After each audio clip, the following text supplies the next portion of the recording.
guys, good morning. Welcome back to my YouTube channel. This is Otoboy Sol. Mayroon tayong Honda Click 150i na gagawin. So ang issue nito guys ay tumatakbo tapos biglang mamamatay.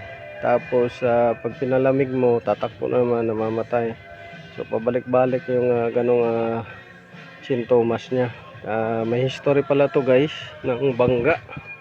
So yun yung ano rin natin na yung fuel indicator niya ay nagkakaroon ng stock indication. So meaning kahit na low fuel is naka full pa rin or sometimes full low fuel. So yun yung bubuksan din natin yung puwitan nito. So yun guys, sundan lang guys ang ating video. Sa mga nanonood pala, sa mga follower, subscriber ko, mag-message lang kayo. At saka sa mga hindi ko pa na-reply, pasensya na rin kayo kasi minsan gabi na tayo nakapahinga, so wala tayong oras na mag-reply. Minsan kinaumagahan pa ang reply natin.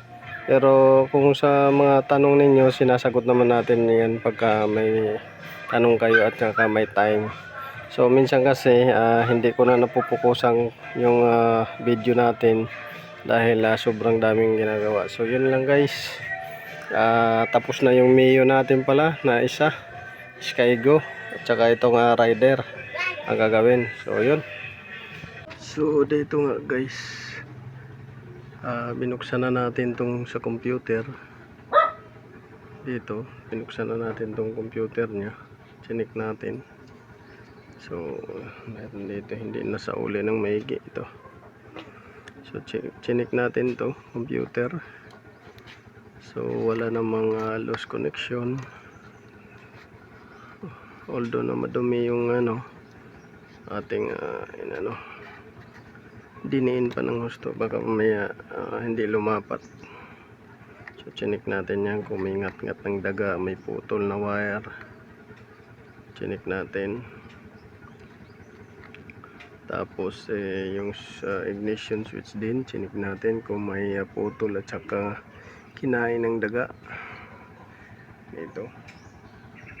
So intact naman siya. At chinik natin kung may mga naipit na wire. So wala naman. So maliban dito na hindi na sa uli, cover maluwag. So okay naman dito na area. So dito naman tayo, chinik natin yung fuel supply. So bumubuga naman yung bomba, may buga naman yung bomba, at gumagana yung fuel pump. Ito, gumagana naman yung fuel pump. Tapos chinik natin dito kung may lumalabas. Mayroon naman lumalabas na gasolina sa hose nya, supply. Tapos chinik natin din itong nya, fuel injector. Okay naman, may fuel spray. Yung pattern ng fuel spray nya okay naman din. So goods tayo from fuel pump, fuel hose, at saka fuel injector. Ngayon pumunta naman tayo dito sa spark plug, ignition coil. So tinanggal natin ng spark plug cap at nilinis at binalik uli dito, at mayroon namang kurenting lumalabas sa spark plug cap. Tapos tinanggal natin yung spark plug, at ito yung nakita natin. Ito halatang hindi nagsusunog spark plug, pero medyo bago pa siya. Bago pa siya guys. Ayan hindi nagsusunog yung spark plug. Chinik natin, pinalakas natin yung kurente, inayos yung spark plug cap at saka ignition cable wire. Tapos spark plug pinalitan ng bago. Tapos dito chinik natin dito yung wire, baka may nabunot. So intact naman, nakakabit. Halata namang hindi rin nabunot kasi walang sign na binunot. Yan. So nakakabit siya. Yan. kabit naman yung dalawang connector sa gilid, yung ground at saka yung positive nya. So maliban dito sa direct ng kill switch, ito dahil sira yung kill switch nya, sensor. So paandarin natin kung anong dahilan. So charge natin yung battery at ito yung voltage nya. Tapos mamaya paandarin natin kung andar. So tawagin natin, pigayin mo to lang ga, paandarin natin. Kaya piga.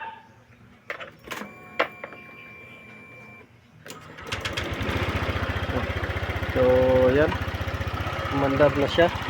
So minomonitor natin ngayon yung charging voltage. Ayan, monitor tayo. I-check din natin yung fuse tsaka relay habang umandar kung gumagana. Ayun. Tapos yung filter, titingnan din natin kung madumi na yan. Ayun. So isang napansin ko lang dito guys ay itong niya, nagsusuka na ng langis. So malakas susuka ng langis. So baka maya naubusan na naman to. Ayan malakas susuka. So yan yung problema din niya. So read natin kung okay yung charging.